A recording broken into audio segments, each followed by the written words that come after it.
Fentanyl has become the proverbial boogeyman, the potent drug striking fear in people around the country. Fentanyl overdoses are up. In Florida, reportedly more than 6,000 people died of an overdose in 2021 alone. Videos like that of drug interactions are inducing all-out panic. NBC2 investigator Ashley Graham found out the warnings about fentanyl exposure are a bit cloudy. This is the worst crisis facing our nation I've seen in many, many years. Fact. Fentanyl exposures and overdoses are on the rise across the country. This isn't just a local problem. This is a serious problem, and it's nationwide. Fact.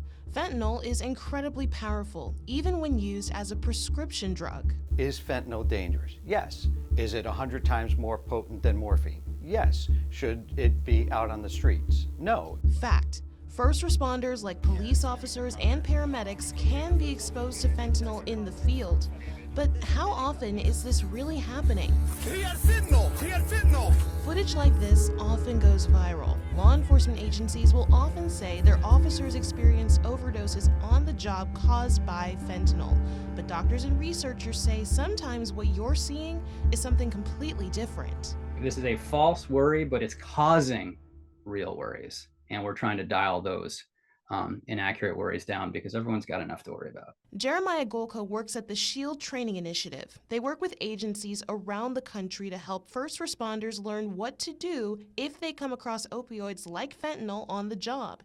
He says first responders are stressed out just from the potential of getting exposed to fentanyl. Unfortunately, it's these stories themselves that generate a whole additional burden of stress and burnout, because they are essentially telling officers that if they encounter powdered substances, they may die, and this is just not scientifically accurate. He says in most cases, officers aren't showing the true signs of a fentanyl overdose. You're not seeing officers having actual overdose responses. You're not getting pinpoint pupils. They're not passing out. They're not having respiratory suppression that is leading to not breathing. You may be having some kind of adrenaline response. It's being often diagnosed as a panic attack. There was another probable explanation. We also took our questions to Dr. Timothy Doherty at Cape Coral Hospital. He's a medical toxicologist by training, and he broke down some of the signs of an actual fentanyl overdose. Someone who is unresponsive, with pinpoint pupils,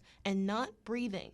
He also explained how fast an intoxication or overdose can happen. And you wouldn't immediately go from being awake to out.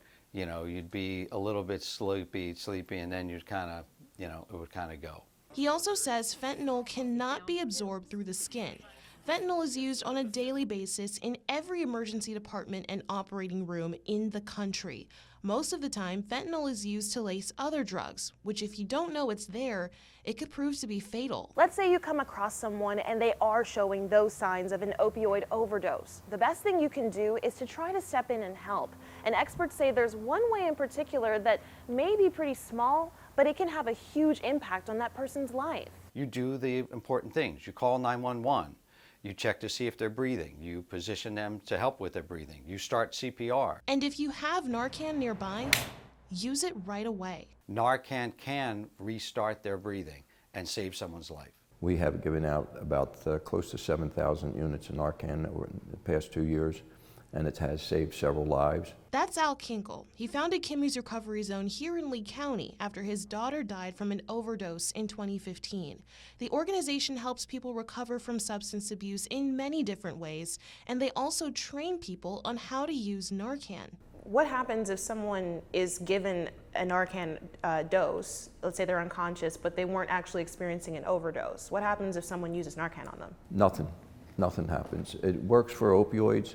But if you had something else, you were just there unconscious, and maybe something else for some other reason, it has no effect on you, none whatsoever. Kinkle says this is something everyone needs to know because addiction can happen to anyone. When people listen to this, just don't listen and turn the TV off and go away.